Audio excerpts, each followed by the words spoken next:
अस्सलाम अलैकुम नाज़रीन, मेरा नाम इनेला है और मैं 15 साल की हूँ। मेरा घर लाहौर में है। मैं अपने अम्मी अब्बू और छोटे भाई आसिफ के साथ रहती हूँ। मेरी अम्मी एक किस्तानी है और अब्बू एक कंपनी में जॉब करते हैं। मैं खूबसूरत जिस्म की मालिक हूँ। मेरा भाई आसिफ भी बहुत खूबसूरत है और मुझसे 2 साल छोटा है। हम दोनों काफ़ी अच्छे दोस्त भी हैं। मैं नहम क्लास में पढ़ती हूँ और वो 8वीं जमात का तालिब इल्म है। आसिफ शुरू से ही शर्मीली तबीयत का मालिक है और दूसरों से ज़्यादा बात नहीं करता है। बस अपने ही ख्यालात में गुम रहता है। हम खाते पीते घर से हैं। अम्मी अक्सर स्कूल के कामों में बिजी रहती हैं और अब्बू अपने काम में। वो काम की वजह से हम पर ज़्यादा तवज्जो नहीं दे पाते। शायद उसी वजह से आसिफ ने ये रास्ता इख्तियार किया या उसे मोहल्ले के औबाश लड़कों ने ऐसा करने पर मजबूर किया। मैंने काफ़ी दफ़ा आसिफ को खुद से बड़े लड़कों से बातें करते देखा, लेकिन मुझे ये इल्म ना था कि उसका ये अमल इस तरह मेरी ज़िंदगी तबाह कर देगा। वक्त गुज़रता गया और आसिफ की दोस्ती उनके साथ गहरी होती गई। वो लड़के उसे गिफ्ट्स भी देते थे, साथ बाइक पर घुमाने भी ले जाते थे। अब्बू ने उसे 1-2 दफ़ा ऐसे लड़कों के साथ देखा तो उसे मना किया। उनके सामने तो उसने आइंदा इन लड़कों से बात करने से इज्तिनाब करने का वादा किया, लेकिन मैंने कई दफ़ा आसिफ को इन लड़कों के साथ दोबारा देखा। वो ज़्यादातर असलम और अली के साथ होता है। ये दोनों 17-18 साल के हमारे मोहल्ले के आवारा लड़के हैं जो छोटे खूबसूरत लड़कों को अपने जाल में फंसाते हैं और उनसे अपनी प्यास बुझाते हैं। आसिफ को भी इन्होंने इस काम का आदी बनाया। मुझे अपने भाई के तबाह होने पर काफ़ी दिख है, लेकिन ये आग मेरे भाई की नादानी की वजह से हमारे घर अलिफ गई। एक दिन अम्मी और अब्बू हमारे एक रिश्तेदार के घर उनसे मिलने गए हुए थे और इन्होंने शाम को आना था। वो अक्सर इतवार को रिश्तेदारों को मिलने जाते हैं क्योंकि पूरा हफ्ता वो काम में मसरूफ़ होते हैं और कहीं आ जा नहीं सकते। उस दिन भी इतवार था और स्कूल की छुट्टी थी और घर में मैं और आसिफ थे।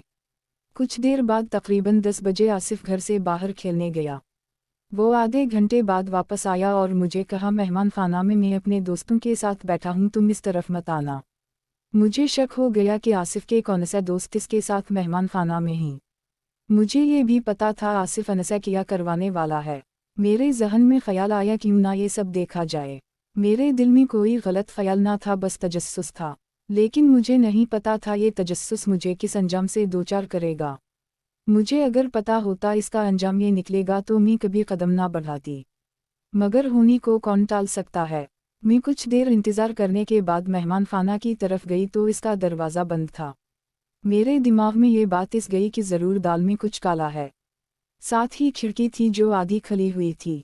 मैंने अंदर झांका तो मैं अंदर का मंजर देखकर हैरान हो गई। आसिफ कुदरती लिबास में डांस कर रहा था और वो दोनों लफनगे अली और असलम बैठकर उसे देखकर लुत्फानंदोज हो रहे थे। इन दोनों ने सगरीटस लगाई हुई थी और आसिफ बड़े शौक से उनके सामने डांस कर रहा था और इन्हें अपने जलवे दिखा रहा था। और दोनों आवाज़ें किस रहे थे, नाच बबलू नाच, और ज़ोर से ढमके लगा, इस तरफ मुंह करके ज़ोर से हिला ताकि तुझे ठोकने का मूड बने। फिर कुछ वक्त बाद असलम इसके पीछे नाचने लगा और इसके खरबूजों पर थप्पड़ मारने लगा और अली को कहा, देखो यार ये कितने मुलायम हैं और बालों का तो कोई नाम निशान भी नहीं है। उनको बजाते हुए 2-3 साल तो सुकून से गुजर जाएंगे। अली ने कहा, हम यार लड़के तो हमारे पास भी बहुत आए, लेकिन ये मसद चीज़ इन सब से कमाल है और सबसे ज़्यादा मज़ा तो इसकी लड़कियों वाली अदाएं देती हैं। पहले तो मैं सोच रहा था अब लड़कों को छोड़कर लड़कियों की तरफ जाता हूँ, मगर जब से ये हाथ आया लड़की की ज़रूरत भी महसूस नहीं हुई। वो इसके खरबूजों हिला रहा था। फिर इसने पहाड़ों के दरमियान उंगली डाली तो आसिफ ने मस्ती में आंखें बंद कर ली। फिर अली उठा और इसके साथ सामने से खेलने लगा। कुछ वक्त बाद आसिफ इन्हीं कहने लगा, कुदरती लिबास में यहाँ जाओ, मैंने राड चूसने हैं। अली कहने लगा, ओहू लगता है हमारे बबलू से अब इंतज़ार नहीं होता। असलम ने कहा, चूस लेना राड भी किया, जल्दी है, अभी हमें भी अपने बबलू को चूस लेने दो। इसने खरबूजों पर हाथ मारा और कहा, चूस लेना राड भी, फिर हम इन राड से तेरी ढोलक भी बजाएंगे।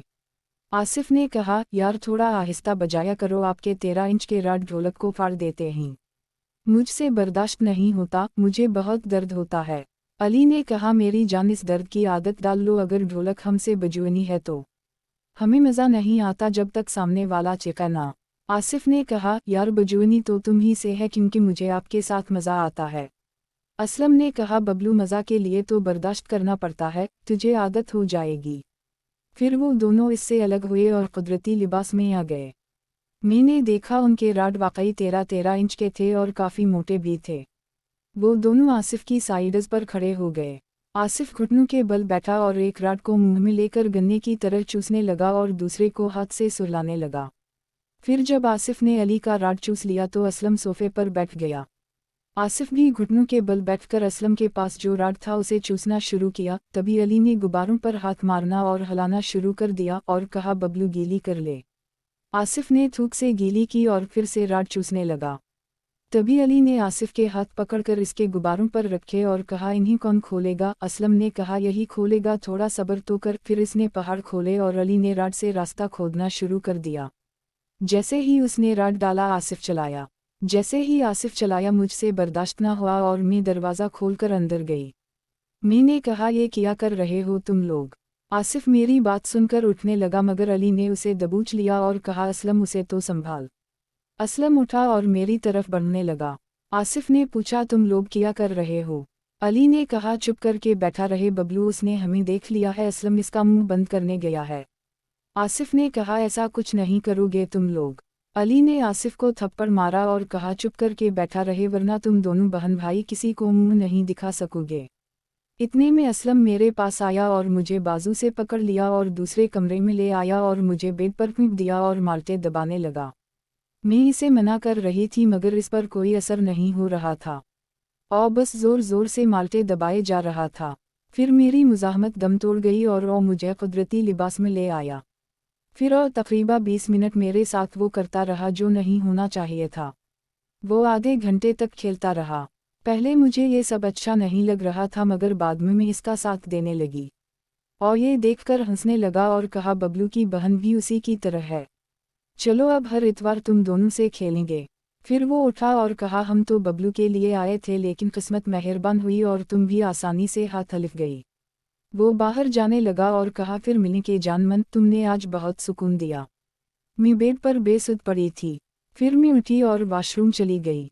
फिर आधे घंटे बाद आसिफ घर आया और शर्म की वजह से मुझसे आंखें नहीं मिला पा रहा था, बस हाथ जोड़कर मुझसे माफ़ी मांगने लगा और कहा, मैं इनसे दोस्ती ख़त्म कर दूंगा, प्लीज़ आप किसी को मत बताना ये सब।